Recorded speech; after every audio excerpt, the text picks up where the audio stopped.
If this is the same person, I gotta say, I find it a little odd that when this person first makes their appearance, right, they are not entirely sure. I mean, they see the camera, then the next time they seem to be confused about the camera, right? I'm not entirely sure this is the same person. What are your thoughts on it? Yeah, it's a good point, Jesse, and we don't know if it's the same person. You know, we were really analyzing the photos, and it appears the jacket in one could be different than the jacket in the other, but it's hard to tell for sure because it's obviously dark out, and the infrared and the lighting, and you know, it's hard to be certain, but it could be a different jacket. But this is really a bombshell report, and we have, you know, NewsNation has sources that have confirmed that these pictures are from different dates.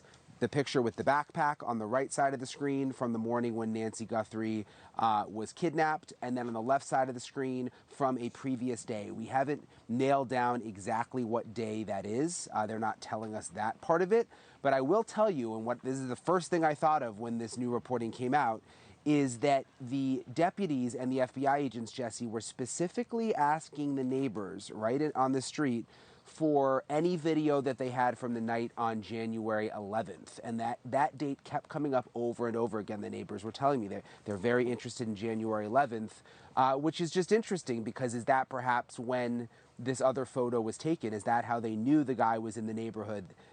Is that why they're so interested in January 11th? And that's weeks before Nancy's kidnapping on February 1st, which would mean this guy was casing the house for weeks, Jesse.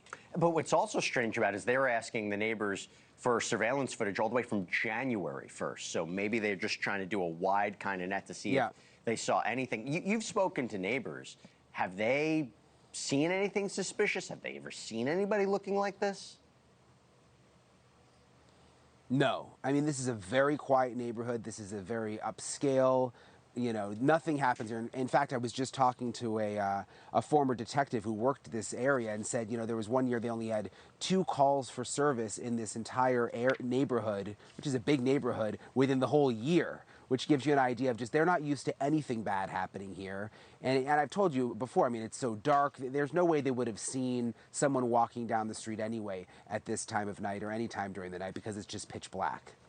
What I'm about to ask you, I want to be very clear. I want to make this caveat. I'm not trying to criticize law enforcement. I'm not in their shoes. I never want to do that as part of an investigation. I'm just incredibly confused as to when they learned this information and when they decided, because let's be clear, they haven't officially told us that this is an image from another date, right? I mean, Sheriff Nanos even said this new information didn't come from him. But you can see the confusion because you have Kash Patel, who, when originally they released the images, said it was all from the same time. Sheriff Nanos says it didn't come from them. Do you have any clarity about what is going on there in terms of law enforcement when they learned about these images or what they're saying about these images? I mean, it's a good question.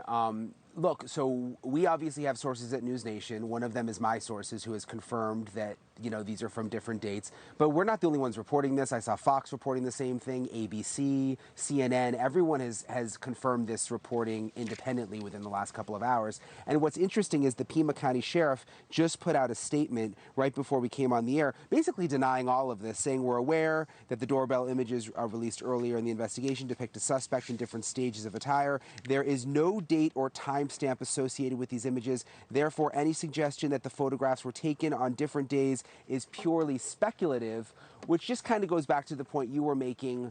You know, are these different agencies all on the same page? I mean, we confirmed a couple of days ago, remember, that they were going in the gun shops with 60 photos and 60 names. And these are the gun shop, several different gun shop employees and owners telling us this. And then the sheriff flat out said that just was not true. They weren't doing it, which I don't know. It's hard to keep track of because it's like, no, we were there. So I don't know if they just don't want the information to get out. So it's kind of like deny, deny, deny. We don't know. Yeah, because why is he wearing a backpack and not wearing a backpack? And by the way, if you can confirm, okay, it's the same person from the same day, come out and say it. I mean, it's the same thing when we talk about why won't they officially say there was forced entry or not. again, I understand in any investigation you have to be careful about what you tell the media and what you have to tell the public to not jeopardize it. But it's aspects of this that just leave people with a lot of questions. Let's talk about what might be happening on the ground. I understand that there are now volunteer-led search parties trying to find Nancy. Can you tell us about that? Yeah, so that was there's a busy component to the weekend with the volunteer search parties, and it's the first time we've ever seen that, Jesse. They organized, they got together yesterday, and they searched this entire area.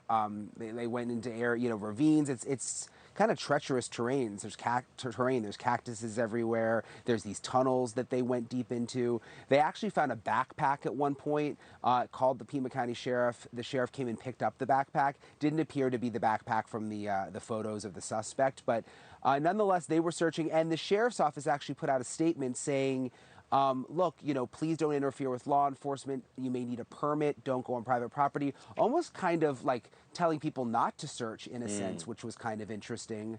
But nonetheless, they got out and they were searching.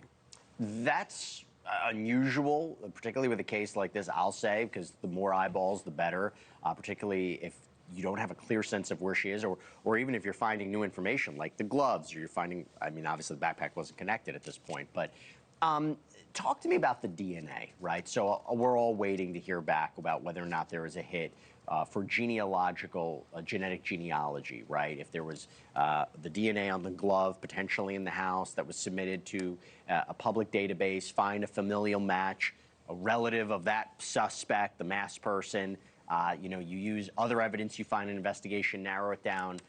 There's some people say you might get a hit back in a couple days, a few weeks. Every case is different. Have you heard anything on the ground about how they're doing with that DNA? Well, it's not good news, Jesse. The sheriff said that they're having challenges. That's the way he described it, challenges. Remember, they sent the DNA to their private lab in Florida that the sheriff's office uses. The FBI wanted it to go to Quantico, but the sheriff decided to send it to Florida. Now he says they're having challenges because the DNA is mixed. And he said over the weekend that the issues could be a delay of weeks, months, but then he said, or even a year. Which was sort of shocking for everybody who's been following this case closely because, we were hoping that they were going to get these results back somewhat quickly. That is not time that Nancy has. That is not time that her family wants to hear. That is awful, awful. I hope they're wrong. Brian Entin, thank you so much. Great reporting as always. It's just so sad to be thinking about. Thanks, All Jesse. right. Thank you for watching. Subscribe below and download our NewsNation app right now on your phone, and you will get fact-based, unbiased news for all Americans.